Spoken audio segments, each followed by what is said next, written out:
welcome to the Prancing Skunk podcast. My name is Colleen Sheehan. I'm Mike Chan. Strap in, buckle up, and enjoy the ride. Winning for Ferraris.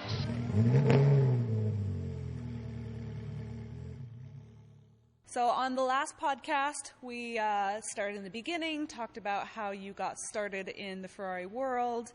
And on this podcast, I want to get into my favorite subject of barn finds. So my whole life, I've heard all the interesting stories and crazy stories about barn finds. And I've even gotten to go with you when I was younger and now as an adult a few times on some of the cool barn find expeditions.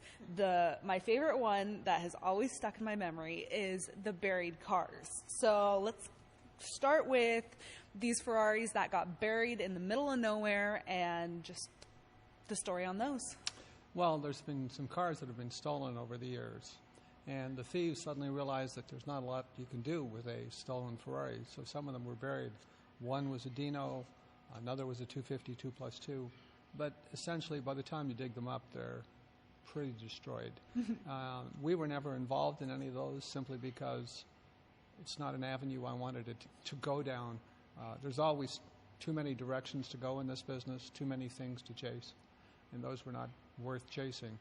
But you've been with me on some of the expeditions, the trip to Vegas for an example. There was the one long before I was around where the guy's dad passed away in Hawaii in a car crash racing, and he kind of went nuts and buried a bunch of cars, and you went out to try and talk to him, but he couldn't be reasoned with. But Rob Shanahan and I went to Northern California together to chase down a collection of cars, a very special collection of cars that included a 340mm, a D-type Jag, a lot of special cars.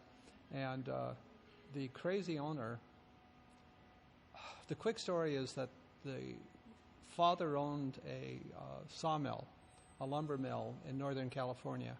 And in the early 50s, when California was going through a housing boom, did very, very well. And so he bought a whole bunch of used race cars, the 340mm, D-type, a C-type, Maserati A6G, from Canetti and other racers, and raced them. And the father and the son were racing in Hawaii about 1958-ish, 59-ish. And the father was driving a Maserati A6G, I think. And the son had put a Chevy V8 into it, and because of the power, it broke the drive shaft. So on the straightaway, the drive shaft broke, started bouncing up and down, hit the gas tank, ripped a hole in the gas tank, and when the father hit the brakes, once the drive shaft let go, all the fuel ran to the front, ignited, and so there's some very sad photos of the father totally engulfed in flames as he tries to bring this car to a halt and not run into the crowd. And the son blamed himself, right? Yes, because he had put the Chevy V8 in. Yeah. So the son blamed himself, and the son basically got into some very heavy-duty drugs and toasted his brain. I knew about the cars. Rob Shanahan had lived in Eureka at one point, so he and I went up there together to try and meet with the owner and buy the cars. And it was a bizarre story. We literally went to the old sawmill, and the son had a collection of school buses that were circled. And as we walked there, we realized that we were being watched, and we probably had a gun pointed at us. So we wandered around for a while, and eventually the son came out of one of the buses. He was living in the bus, and he obviously hadn't eaten in a while, so we invited him to a restaurant in town, hoping to sit down and talk to him. And we met with Rob's girlfriend, who was a psychiatric nurse at a hospital there, and we all went to lunch. It was a totally bizarre experience. I didn't know there was such a thing as pot harvesters, but we were there in the middle of the pot harvest. And so it was bizarre. We went into a restaurant, and it was a whole bunch of pot harvesters all sitting around, spaced out of their mind, eating. And you're in this restaurant, and there wasn't a sound except the occasional, wow. And we ate our lunch, didn't finish everything, and the son finished his lunch and then asked if he could finish our leftovers. So, sure, whatever. But the punchline is we didn't get the cars, and eventually, years later, they surfaced and were ultimately sold. But he had buried them. He had buried them, which is another part of the story. This would have been in the 80s. The father had died in the 50s. So there was a whole bunch of 50s construction machinery sitting around amongst the buses, and it was crazy. There was a 50s era, what we would call a steam shovel, although it was gas-powered. And the son had literally used it to dig a hole in the ground and put the cars in the ground and build a top on it and put dirt back on it. So nobody was getting the cars without a lot of drama. So there was also, the father had a train which he had used to take up the mountain to haul the logs down. So there was this old rusty locomotive that had been there for probably 30 years. There was a steam shovel. There were old 50s bulldozers. It was bizarre. What would that collection be worth today? Well, the 340 would be worth 10 million. The Jags, I don't remember the history on them, but in the $5 to $7 million range each. There was a bunch more cars. I don't remember off the top of my head what was there, but there was a lot. So tens of millions of dollars worth of cars buried in Eureka. And the son had literally fried his brain. While we were at lunch, he talked about trying to swim across the San Francisco Bay. He talked about he had fried his brain. It was an interesting experience. And it was like my trip to the Sultan of Brunei's collection, which is really not the Sultan's collection, but his brother, Prince Geoffrey's collection, although everybody calls it the Sultan's collection. Again, we went to Brunei.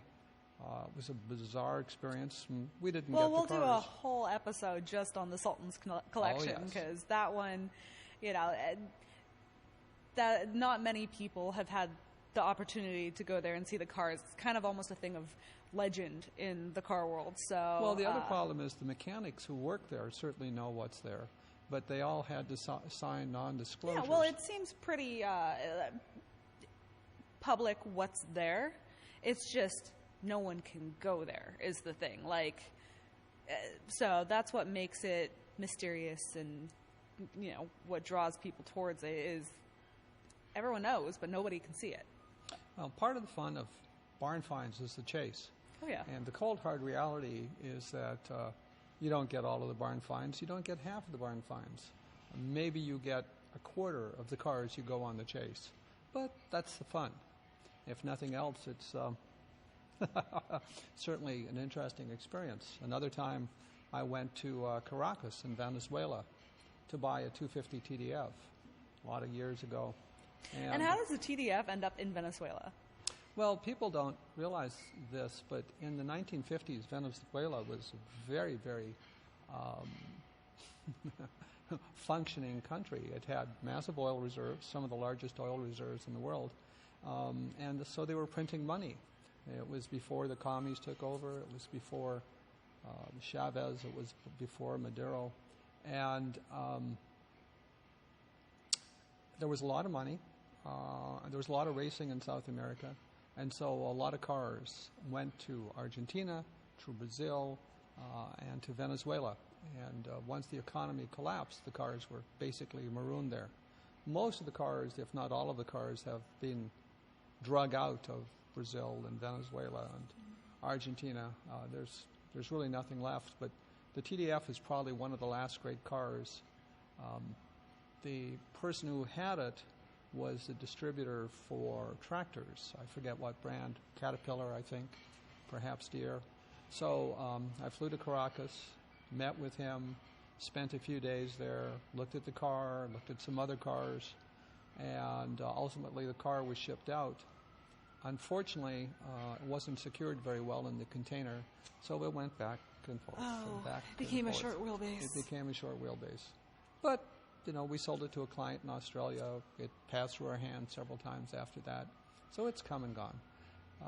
Of course, it's beautifully restored now, and you'd never know it was dug out of the jungles of Venezuela. While I was there, I remember looking at a 250 Buono that had gone down a cliff, and so it had been stripped, and it was still sitting there. You could look down, and there it was, sort of stuck in the trees.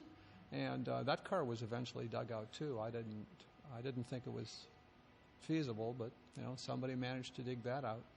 I also, while I was there, looked at a 275 GTB4 that was in sort of a shop, sitting in a corner. Sort of a shop? Yeah, oh yeah. Venezuela hadn't descended into chaos when I was there in the 80s. So we were driving around in an old Jeep, Grand Cherokee of some kind, totally nondescript, because if you have a nice car, you're going to get robbed. Yeah, didn't the guy who picked you up from the airport said, take off your Rolex? Oh, yeah. When we talked on the phone before I flew down, his first question was, what kind of watch do you have? And I said, I wear a Rolex. And he said, do not wear it. We will be robbed. And as you're driving around in this beat-up old Jeep Cherokee, people on motorcycles would pull up next to you. There'd be a guy riding, another guy on the back, and they'd look in to see what you had, what you were wearing for a watch, if you had anything sitting on the seat that they could steal. You'd go to a nice restaurant, and there'd be armed guards. Don't remember the name of the hotel I stayed at, but it certainly it was walled and had armed guards. The person we met with, the tractor distributor, had a house at the top of the hill. Basically, Caracas is built in a valley. So the old downtown, which used to be the wealthy part, is still there and essentially walled. Then as you go up the cliff, it gets poorer and poorer. And then when you get to the top of the cliff, you suddenly get the very rich again. So it's a very strange town. And as you're driving up and down these roads in what in Brazil would be called favelas or slums, you're continually looking around, making sure that you're not being blocked in.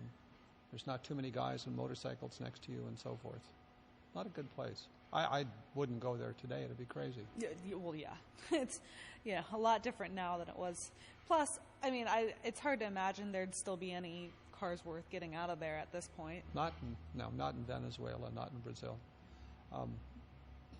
When I started in this business in 1972, everything was a barn find. If you stop and think about it, in 1972 there were cars everywhere.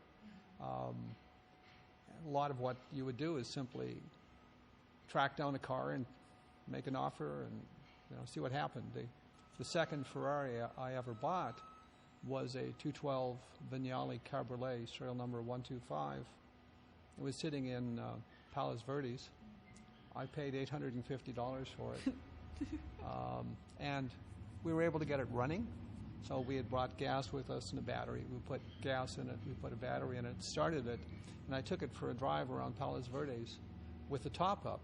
And in driving it, the top peeled back because the top was so rotten. Like what happened on the BMW. Yes, exactly. The top literally shredded at 30 or 40 miles an hour. That car was my first big deal in the Ferrari world. I paid $850 for it, and I sold it for $4,700 and thought I was a genius. And here I am. At the time you were. Yeah, and here I am, 48 years later, doing the same thing.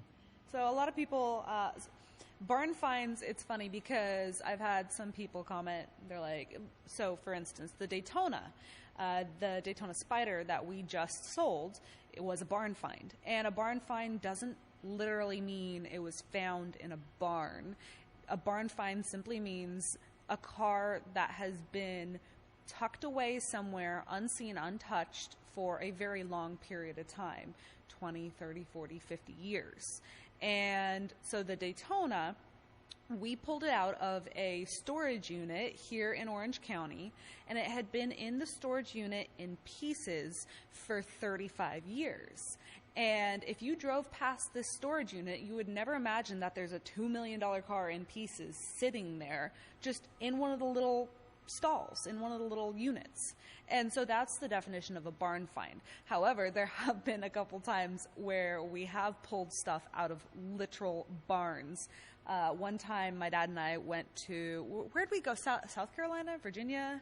It was somewhere on the East Coast. I was like 13. Yeah, it was South Carolina, I think.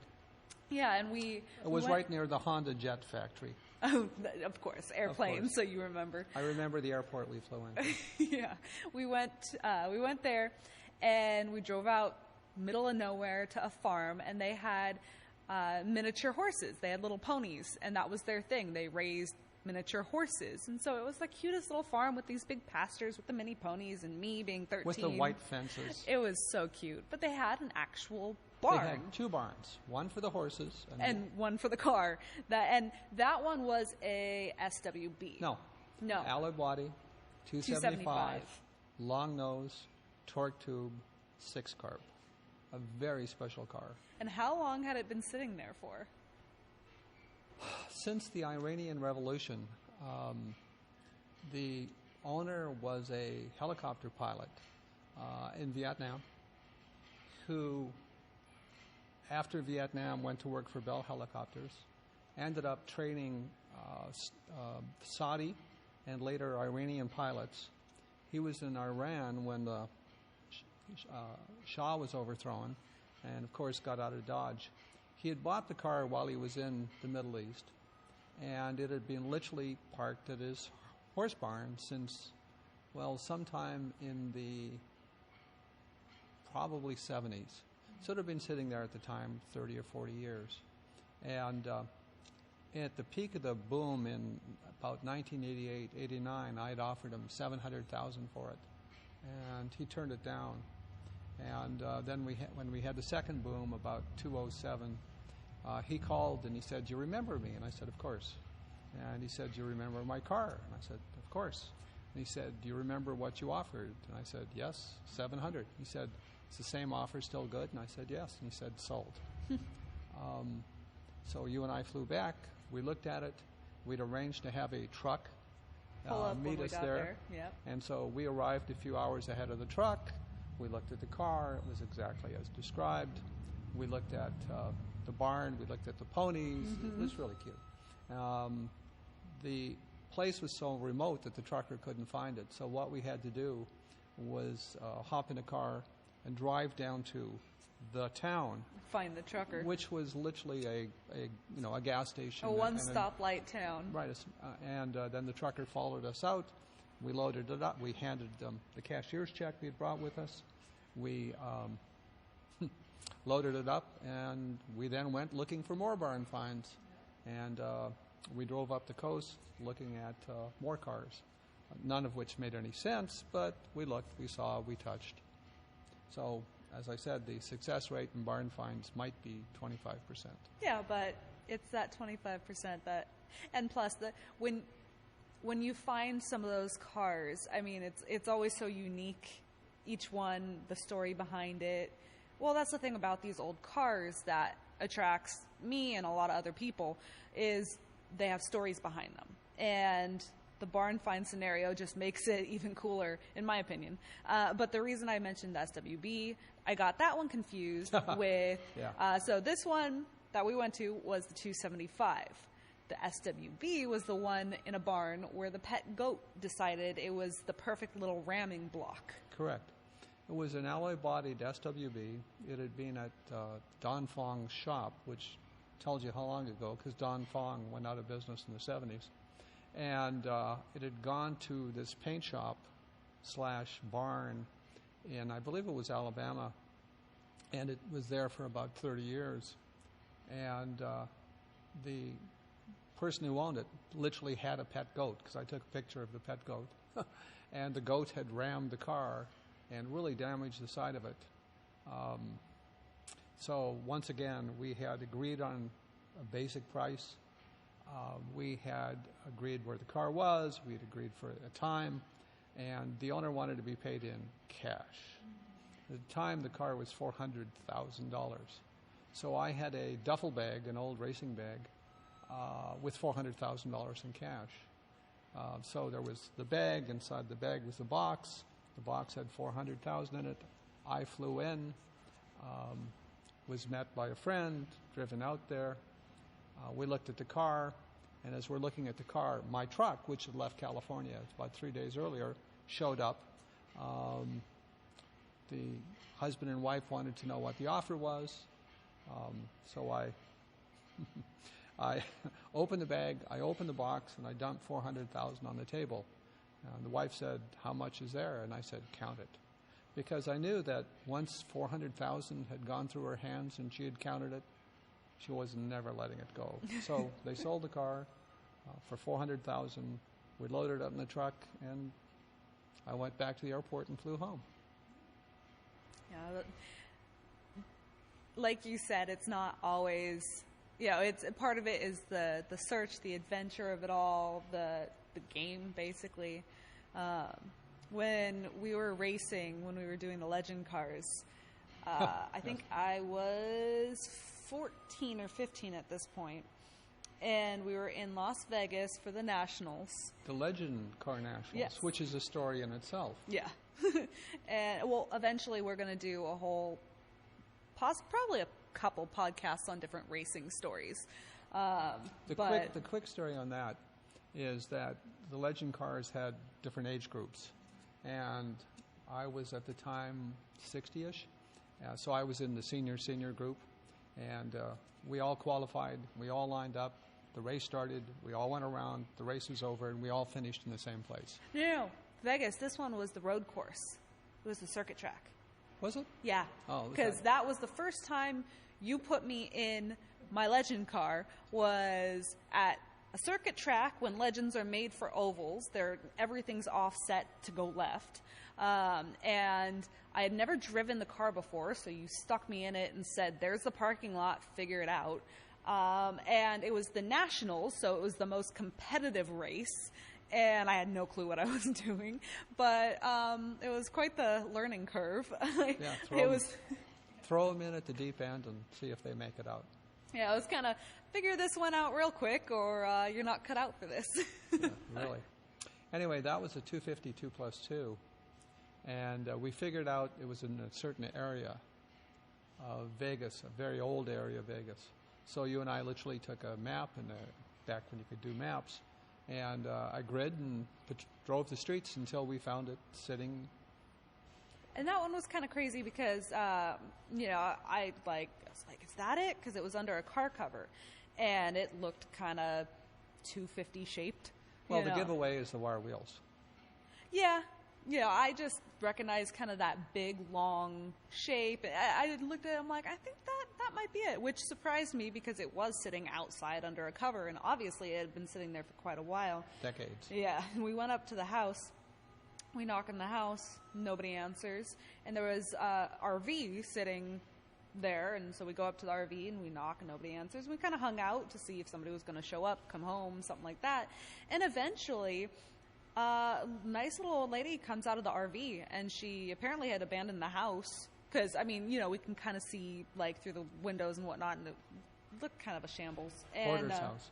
Yeah, hoarder's house. And she came out of the RV, and she wanted, it was her dead husband's Ferrari, and meant something to her, and she just kind of wanted to chat for a while. Wasn't interested in selling, but definitely interested in talking.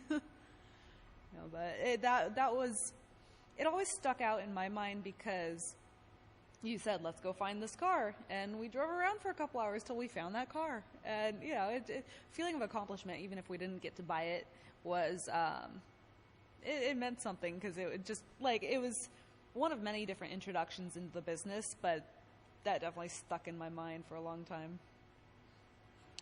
As I said, if you're lucky, 25% of, a quarter of the barn finds turn into deals that you actually close, but the chase is half the fun. What I've done is spent decades putting together lists of cars in a database. So if we're going someplace like North Carolina, South Carolina, You just take a walk through the database and you see the cars there and you think, I need to go visit him.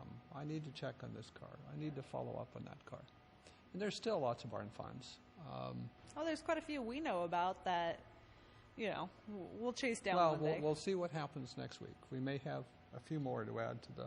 Oh, I'm not even talking about that one. There's plural. Many others that, it's all a matter of timing. We have enough on our plates now, and they, like you said, 25% chance of making something happen. So, we wait until we have the time to really pursue it. But it's always worth seeing if, poking at the owners and seeing if they're ready to let the car go. Because the ones we've gone and looked at some years ago that are still sitting in garages or barns, and I know it's just a matter of time before the owner will finally agree to let it go. Well, as you know, we're looking for a green 275 GTB4 for a client, and to make a long story short, I went through the database. It took some time, and there's essentially 9 GTB4s that were sold new in green, and by pure chance, the first 2 we looked at or checked into were in New York. Both have been owned by, they're 2 different cars with 2 different owners that just happen to be green and in New York. But both owners bought their cars in the early 70s. Both owners still have them today. And magically, both owners know what the highest price a Ford Cam ever sold for of course. At Monterey in 214. And since their car is all original, it's probably worth the same. But, it's patience. It's back in the 80s, I raced in an endurance series in IMSA. It was for essentially showroom stock cars. And I was going to Watkins Glen to race in upper New York State. And about that time, I got a phone call from a guy in New York. He said he lived in the Bronx. He had a 250 PF coupe, and he wanted to sell it. And he called 2 other shops. He told me who they were, well-known shops. I don't want to say their name. And they were both in the New York area. And neither of them would drive out and look at his car. They simply didn't believe him. So I flew to New York, got a commuter flight, went up to Watkins Glen, did my 24-hour race in a Chevy Camaro. I don't remember how we finished. It was years ago. No. This was a showroom stock Camaro. Oh, okay. Not my Trans Am car or my IMSA GTO car. And it was a team. It was called Skip Pipes Racing, and I raced for them for about a year all over the U.S. Jeez, I've forgotten about that. Anyway, I did the race at Watkins Glen, flew back down to New York, got into my hotel, woke up in the morning, went down to the taxi stand, and went to the first taxi, and I said, I would like you to take me to this area in New York. And at the time, it was the Bronx, and it was not the right part of the Bronx. And the taxi driver said that he wouldn't take me there. And I said, why? And he said, I know I'd explained I was going to look at a Ferrari, and he didn't know what a Ferrari was, so I had to explain to the taxi driver what a Ferrari was. And he basically said, I ain't taking you there. You're going to, they're going to kill your ass. So I went to the second taxi driver, and he said the same thing. He said, I'm not going to take you there. It's not safe. So I went to the third taxi driver, and he said, I will take you, but only if I stay. I will not leave you there. So we drove out.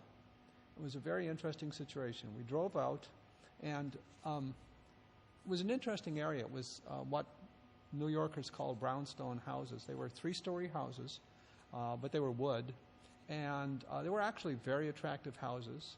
Neighborhood, what to me didn't look bad. And as we pulled up,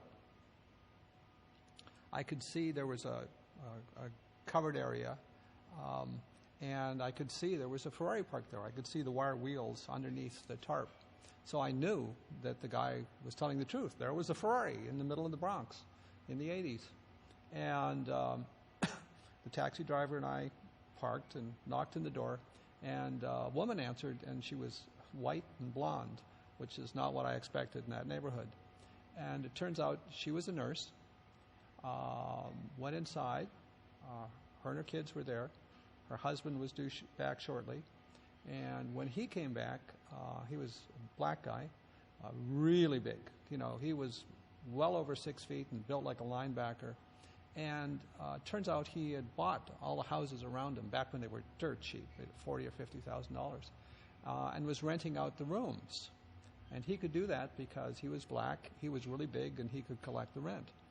And he had been, his wife and he were both nurses. He had been a nurse, a male nurse in Vietnam, had bought this car and gone back to Vietnam, and his brother had blown it up and parked it. So when he left Vietnam and left the military and came back, the car was there with a blown motor, and he put a tarp over it.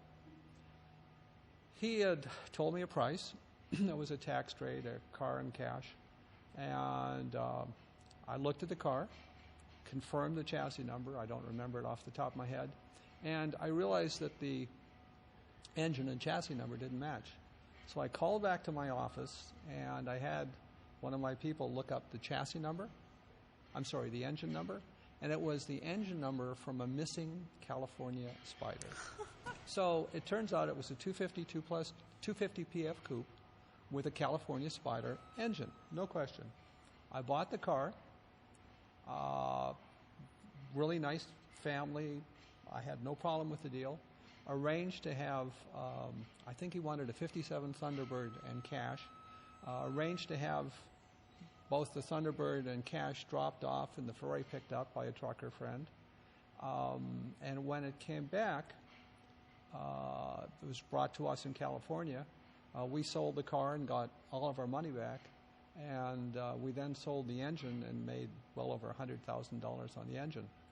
Years later, I was driving with some of my racing buddies, and one of them mentioned that he'd once had a California Spider. And I went, really? He said, yeah, I lived in New York. I had a California Spider, and I fell asleep on the expressway one night, and I hit a bridge abutment, and I tore the right side off of the car. And so I went back to my shop with him, looked up the serial number, figured out the previous owner, and that was the car. That was the car.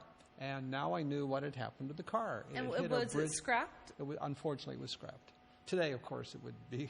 Oh, you would fix it, yeah. Yeah, but back then, you scrapped a long wheelbase California Spider when you hit a bridge abutment. And that's how the engine came out, and that's how the engine ended up in a junkyard, and that's how the engine ended up in this car. So there's a very interesting story, but there's a whole bunch of points about that story. One was his patience on keeping the car for 30 or 40 years, and one was on my fellow dealers who didn't have the balls to go and look at the car. Well, and they thought he was just messing with them. Yeah, they basically thought they were being set up. And I was willing to roll the dice. And, fortunately I had a taxi driver on my side. Is that their arrogance or your stupidity? Probably my stupidity, and my determination to do the deal. Because I'd already looked up the serial number of the PF before I went back and confirmed it was a real car. Yeah. He certainly didn't have a database on 250 PF coupes, and I did. Well, and a lot of other brokers don't have database. Well, especially back then. Yeah. So now, looking at, you hear a serial number, it's kind of, well, I mean, who knows? Whereas you could look it up and go, yep, that is what he says it is. What's interesting, too, is that I have photos of all these cars. I have files in all of these cars. Yeah, and we'll try and dig through the files and see what we can find to put into this podcast. The problem, of course, is there's thousands and thousands of files, and we get hundreds of thousands of negatives. We get asked all the time to, you worked on this car back in the 80s. Do we have any invoices or photos from back then? And the answer is, I have no idea. Probably not. Maybe, because I do have boxes and boxes of old invoices and photos, but they have to be sorted through, and they have to be, put on the computer and filed away, and I mean, we just don't have the time to that's weeks of focusing on just... No, it's months, because we have hundreds of thousands of negatives, hundreds of thousands, because we would take a 24 or 36 shot roll on every car. So you take thousands of cars times 24 or 36 shot rolls. And a lot of cars, we sold 2 or 3 times, so there's 2 or 3 files. Eventually, we will do that. It's just, in our spare time. Yeah, in our spare time. So. Yeah, actually, what we almost have to do is have a full-time employee who sits there and does that. And the problem with that is they have to be able to identify. Yeah. If they're looking at, a set of photos, a set of negatives that have been in file for 30 years or 40 years, do they have a clue what they're looking at? Right. So. But, it's a mission for another day. So something to keep us busy. And the problem is if we did that, we'd just get more calls with more people wanting more information, which takes but time. it's not a matter of passing out information. It's a matter of growing our database. But, yeah, that's a mission for another day. So to get back to the barn finds, not all of them, okay. So here's another one that was in the U.S. that I heard the story when I was young, and it's always stuck in my head. The car you found in Riverside. Wow. Again, wow. This was somebody I'd known for 30 years. He was an aerospace engineer. He lived in Riverside, and he worked in the Torrance area, Hawthorne area. So he commuted back and forth, which is 60 miles. And which is through LA traffic. So he's a very eccentric guy who'd get up at 4 o'clock in the morning, drive to Torrance, sleep in his car for an hour or two, then go to work, and work late, and then drive home, and then do it again the next day. And he was, a hoarder, an unbelievable hoarder. The first time I went out to see him, he lived out near Riverside, and I remember pulling up, and he had a big backyard, and on a pile of dirt in the backyard was a 275 GTB. It was a car that Charles Manson had stolen and crashed, and it had been fixed very, very badly, and he had bought it, and I remember looking at it and looking at the quality of repairs and thinking, wow, this thing is just destroyed. That's a crazy history on a car. Yes. Well, sitting in the garage next to the house was a 166 coupe, 166 touring coupe, a Lamborghini Miura, a 330 America, a Lusso, a 250 SWB, and a bunch of other cars. He ultimately moved further out into Riverside, into Moreno Valley, and he bought a house that had originally been a farmhouse. Today, Riverside, of course, is solid housing. It's, commuter center for Orange County. But at the turn of the last century, it was sheep farms. And this was an old farm. So there was a farmhouse, and there was a real barn, and then some work buildings. And it was on probably half an acre. And when he moved there, he dragged all the cars. And I went out multiple times to try and buy the cars.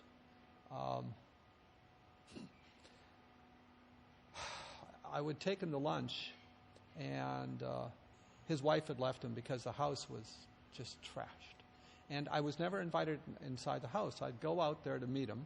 I'd knock on the door. I'd wait, and 2 or 3 or 4 or 5 minutes later, he'd wander out, and we'd go have lunch. And he always wanted to go to this incredible restaurant where we could have lunch for about $4 each. And it was just a greasy spoon. But he was perfectly happy to go there.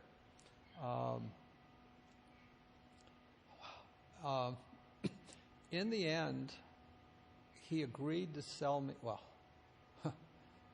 he agreed to sell me one car, which is a 250 SWB. So he kept moving the cars around. He had HUD houses, so low-income houses, and he had cars stashed everywhere. And he owned them, or he owned them. Okay. And he wasn't very good at collecting the rent or looking after them, so they became hoarder houses. I remember, for instance, going to a house where his mother lived, and once I went to his mother's house, I immediately understood how he worked. When I went to his mother's house, we went in the back door, and there was a place at the kitchen table where you could sit. And the table was totally stacked. The room was filled. There was room to go to the sink and wash a couple of dishes. There was room to open the refrigerator door, and there was room to sit. little pathways. Yes, and there was room to sit at one seat at the table, and that's where the mother lived. And there was a path to her bedroom, and that was it. And the house was stacked with old newspapers, decades of old newspapers. The backyard had every broken bike that had ever broken in the neighborhood, garden hoses. It was you couldn't walk through the backyard. And at that house, there was in the garage he had parked his 166 Touring and built a crate around it. So it was literally a 166 in a wooden crate, so that his mother wouldn't stack stuff on it. Then in the garage was the 250 SWB and a Lusso at that house. He moved cars around from time to time. And when we agreed to buy the SWB, I took some people with me, and we couldn't, the garage was so deteriorated and the wood was so rotten that we couldn't open the door. So we had to literally take the door off the hinges, get the SWB out, put the door back up, then take out the back fence to get the car out into the back alley so we could load it, then put the fence back together again. And he insisted in being paid in cash, so I paid him in cash. And then we took the SWB back and sold it to a client. I went back after that to try and buy some more cars, and I went there once just before or just after Christmas, and I had made an appointment. You could call him, and he'd eventually call you back. And when we showed up, he was very overweight. He looked like he'd never had a shower in his life. And so he had just been deteriorating throughout the years. He was not in good health. And I went there, and even though we had an appointment, I knocked on the door, I hung out, he didn't show up.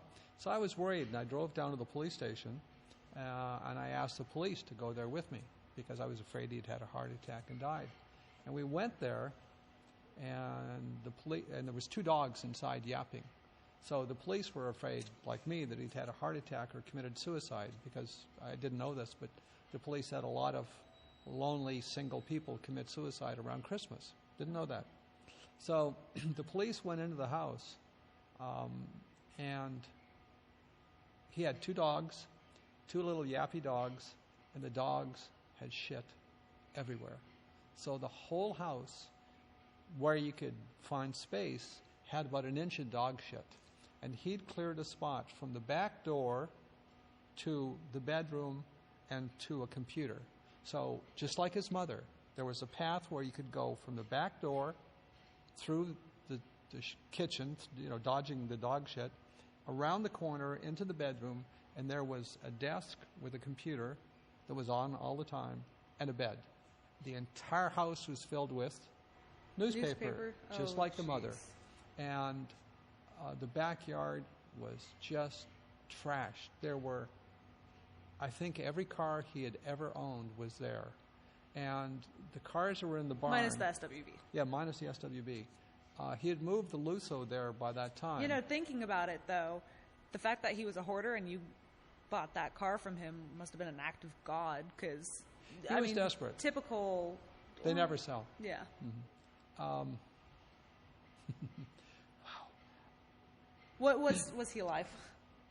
He was alive, and he was very, very angry that the police had shown up, because the police sent out the health department, and the health department made him clean up the place. And he really was mad at me that had happened. And they also, I told the police about the mother, and so the police were worried that he was abusing the mother, which he wasn't. And so the police also went out to the mother's house and saw that it was a hoarder's house. So he was forced to clean up both the mother's house and his house. And he was very unhappy with me. So he decided he was never going to sell any of the cars. And ultimately they were stolen. Oh, no. Yep. Somebody waited for him to be gone and pulled up to the barn and stole the Miura, the 275, the Lusso, the 330 America. They were all stolen. That's such a crazy list of cars. I mean, and what's crazy is he then called me to help him retrieve the cars. And I said, what can I do? Yeah. You know, what can I possibly do? Because they were all sold to Europe. Yeah. So they disappeared. Yeah. Well, and the other problem is, while there was no question he owned the car, he had no proof whatsoever. Oh. None. You know, the proof was probably in one of those stacks of newspapers. Which he could never find. Yeah. Damn. That's insane. Tell me a quick story. The 166 turned out to be that car he did sell. That car he sold to John Shirley through a broker. And that car won a little race called the 1950 Millimiglia. Mm-hmm. So it was a Millimiglia winning car. In the backyard of a hoarder's house in Riverside. Yes. That's insane. That's just crazy to even think about. But. And there's lots more. Oh, yeah. Speaking of stolen cars, though, to kind of change subjects a little, but then I want to get into a couple more barn find stories before we wrap it up. So it seems like stolen cars, because it's not so common nowadays, but I know back then it was, because people have databases now. You can't just steal $1 million Ferrari. You know, it's just not something that happens a lot. But I remember you telling me that you bought some cars from Europe, and there was something that just didn't smell right to you until finally one day you realized that there was broken glass in the actual door. Yes. And the window was intact, but somebody had obviously smashed the glass, stolen the car, replaced the window, and sold it overseas. It came from Europe, got sold to the U.S. And so it seems like a lot of cars that got stolen, you just ship them out of country and wipe your hands of it. Today, of course, there's Interpol. Today, everybody has a database. If a car is stolen in Germany. Well, and shipping cars. I mean, we've done a lot of, even from Canada to here or anywhere international, shipping a car is not an easy feat. Even with the most straight-laced, you know, you have every document, every piece of paper, even then it somehow becomes difficult. Well, the quick story is that in the 70s and 80s, there were multiple car theft rings out of Italy. And I found out intimately about one of them because I bought a whole bunch of cars from these people. Essentially, not knowing, of course, they were stolen. What happened is somebody worked at Crepaldi, who was a Ferrari dealer in Milan, and a red 308 would come in, or a red whatever would come in, and he would note down all of the numbers on the car so that when the thieves stole a matching 308 or whatever, they would simply duplicate it, which means they'd put the serial number of a real car on it. They also had connections with the Italian DMV, so they literally had what's called targas, titles. They had stolen titles, which they'd put the right serial number on. So when you'd buy one of these cars, that would have a real serial number that matched a real 308. It would have a real Italian title that matched that serial number. It would have the Italian so they insurance had it all card. figured out. They had it all figured out. And back then, in the late 70s and early 80s, there was no connection between databases, or there was no databases between Italy and the U.S. So if a car was stolen and came to the U.S., it simply disappeared. There was no way to check.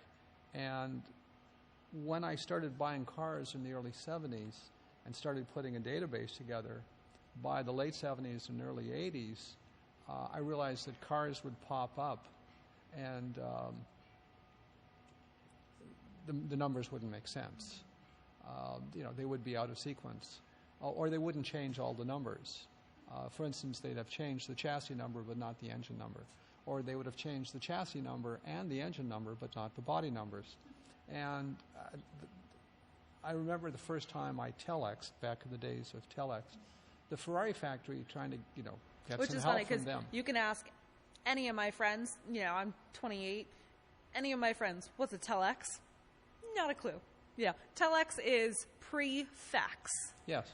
So Essentially, just for anybody listening who doesn't know what a telex is, that's, ancient technology back before fax was a thing. For instance, we were one of the first people to go online in the mid-'90s. And now, of course, everybody and their dog is online. But we were one of the first to basically rely on the Internet. And then back in the 80s, in the mid-'80s, we were one of the first car dealers to have a fax machine. I remember David Cottingham coming over for Monterey and coming to visit me and asking to see my fax machine because he wanted to see what it looked like. He had never seen one. Never forget that. So I took him into my office and I said, "This is a fax machine." "Oh, how does it work?" What's crazy, you could take a video of a car now on your phone and send it to your friend in Australia, and they have it in milliseconds. And in 1985, when we got our first fax machine, you had to find somebody who had a fax on the other end to send the message to. And before that, we had a telex. We had a telex back in the 70s, which, again, very few dealers had. And a telex was basically an old-fashioned, like a typewriter.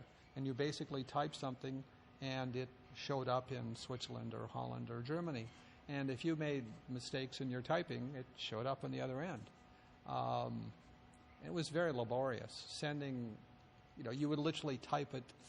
You'd have to, if you were offering a car for sale to half a dozen dealers in Europe. Oh, you'd have to type it half a dozen times. Half a dozen times, with all of the spelling mistakes and so forth. And typing was never my skill, although I've been typing since the 60s. My father was a newspaper reporter. I was supposed to become a newspaper reporter. So in the 60s, if you went to typing class, you were either a female or a newspaper reporter. That was it.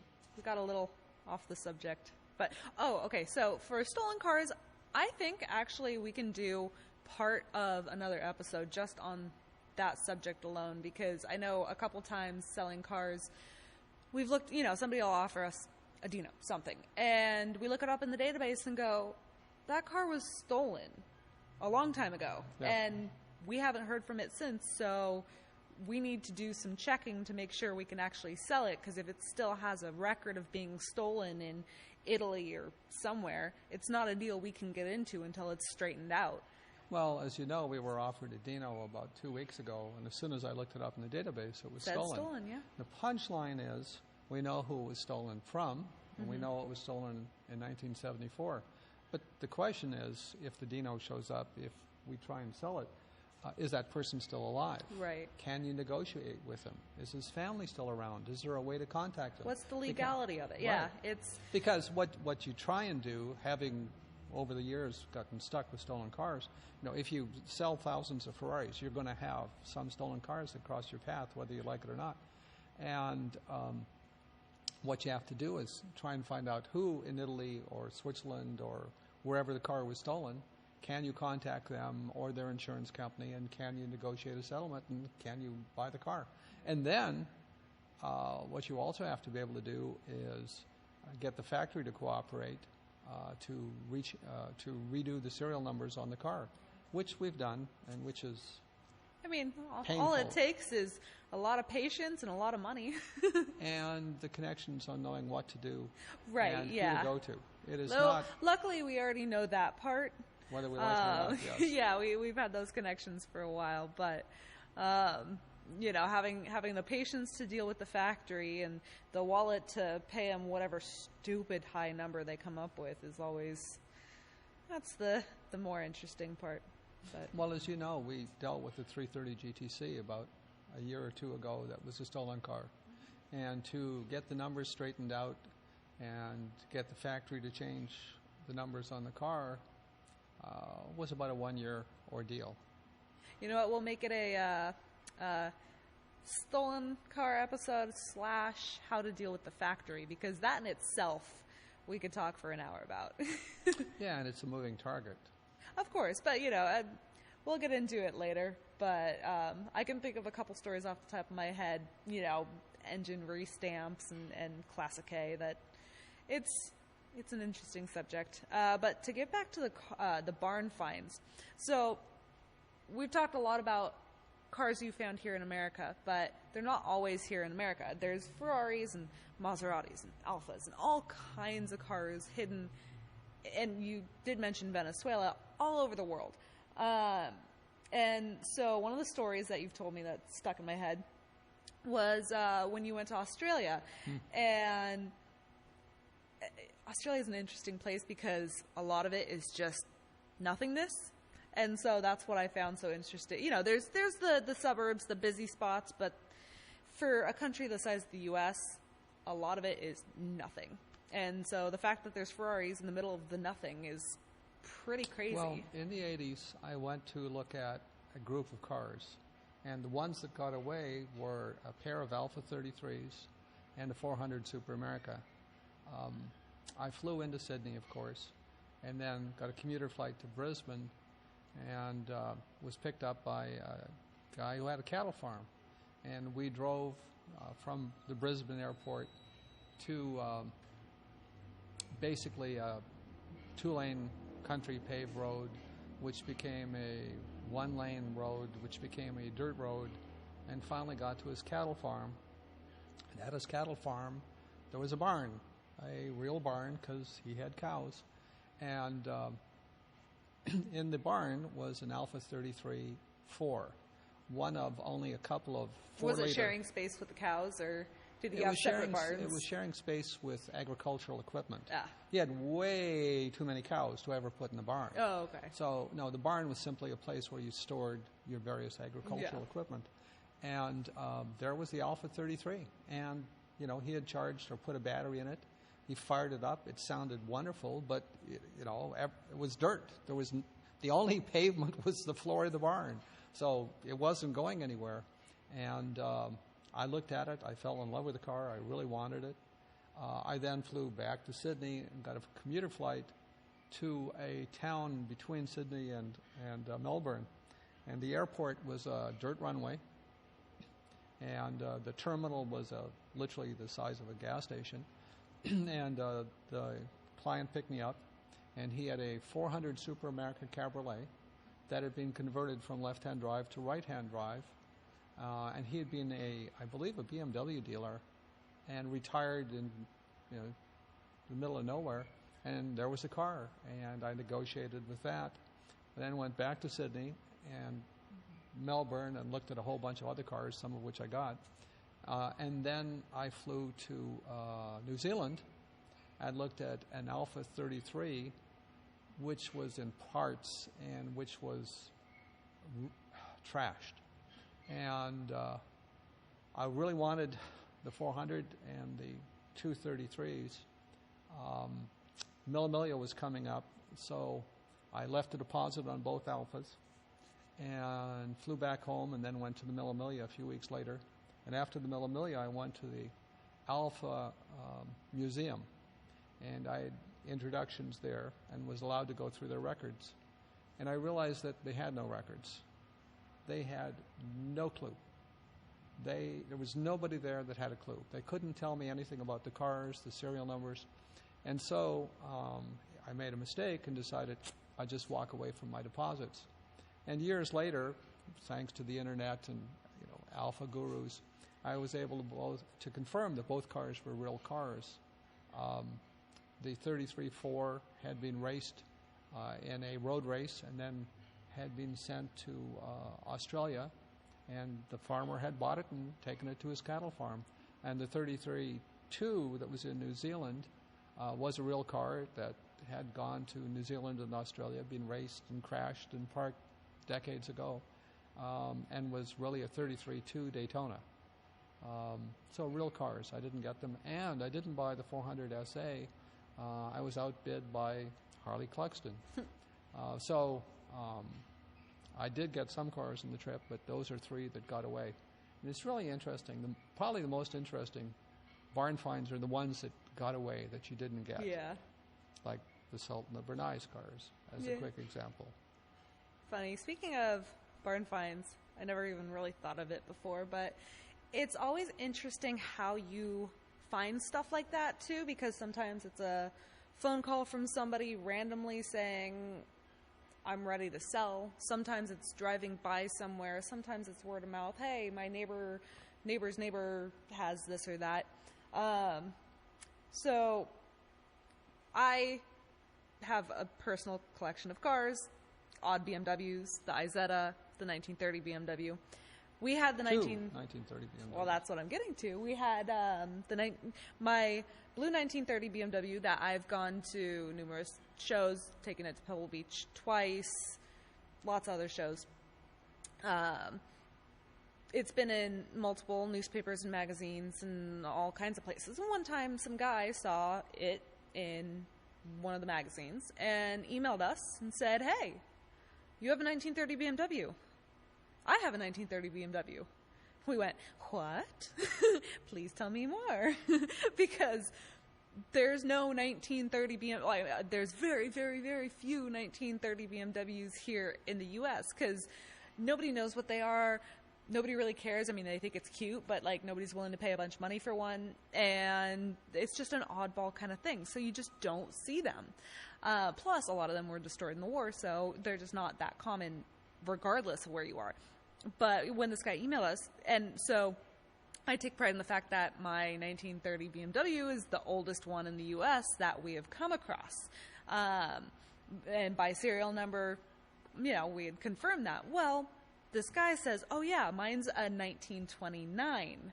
We're like, wait, what? And so he sends us photos and we do some research and find out actually it came out in September. It rolled out from the factory in September and his rolled out in November, I think.